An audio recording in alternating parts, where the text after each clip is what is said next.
Hi y'all. So before I was diagnosed with MS, I thought that I was getting lazy. I thought I was getting unmotivated. But the hardest part about being diagnosed with multiple sclerosis wasn't the diagnosis per se. Thank y'all for coming back in to another video about journey with multiple sclerosis. This is March Multiple Sclerosis Awareness Month, so I'm just bringing awareness and talking about it. But as I was stating, the diagnosis wasn't the hard part. It was everything that was happening before the diagnosis. So, for instance,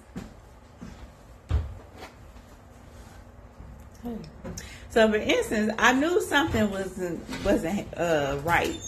You know, I kept getting pains. I kept getting pains in my neck. I was exhausted all the time, just tired, running off of 3 or 4 pots of coffee a day. Yes. Then I went to Red Bull. Yes. I was accustomed to walking 2 miles a day because I was on a weight loss journey. I mean, I was almost 450 pounds and I was taking pride in losing the weight. But after a while, walking 2 miles a day started to become painful. And instead of being empowering, I just couldn't do it anymore. My ankles stayed swollen. It hurt so bad. I was wrapping them up just to even walk. I would put biofreeze or essential oils and stuff just so I could function. I mean, it took, I think for a straight year, I was taking ibuprofen, 800 milligram over the counter twice a day. Twice a day. But I had to think, like, life can't, it just can't be like this. It just cannot be like this. I didn't ask the doctor to test me for arthritis, for lupus. And he just looked me dead in my face and he said, "You don't want none of that." I know I don't want that. I know I don't, but something ain't right.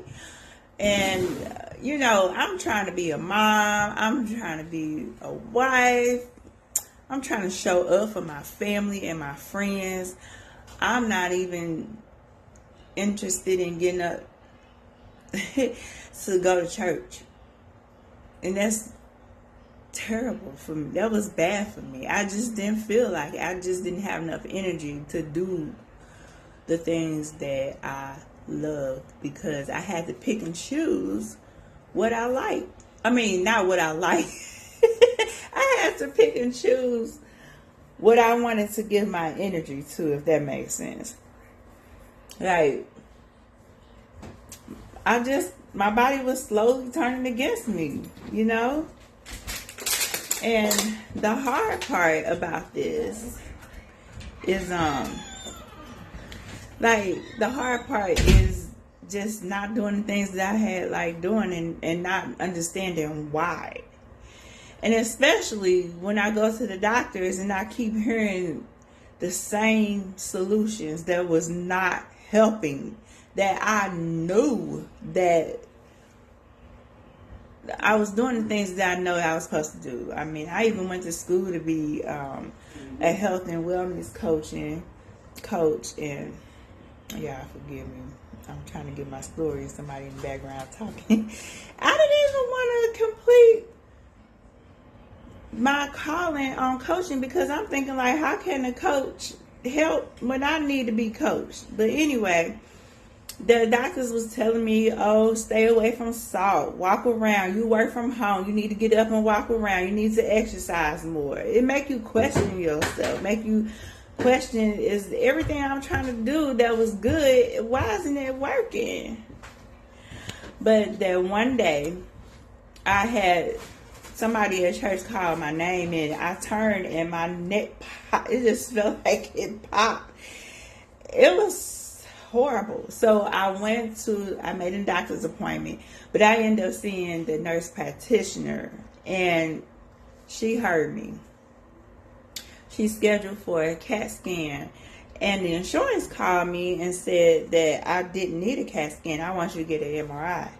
So I went and got that MRI, and that was the turning point.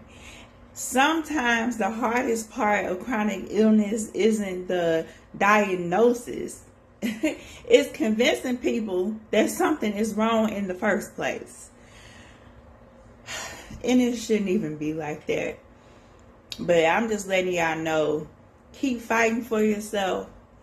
Keep advocating for yourself. Being believed shouldn't be the hardest part of getting help. I'm just making y'all aware, so don't be gaslit by them doctors. If you feel like something is wrong, keep advocating for yourself.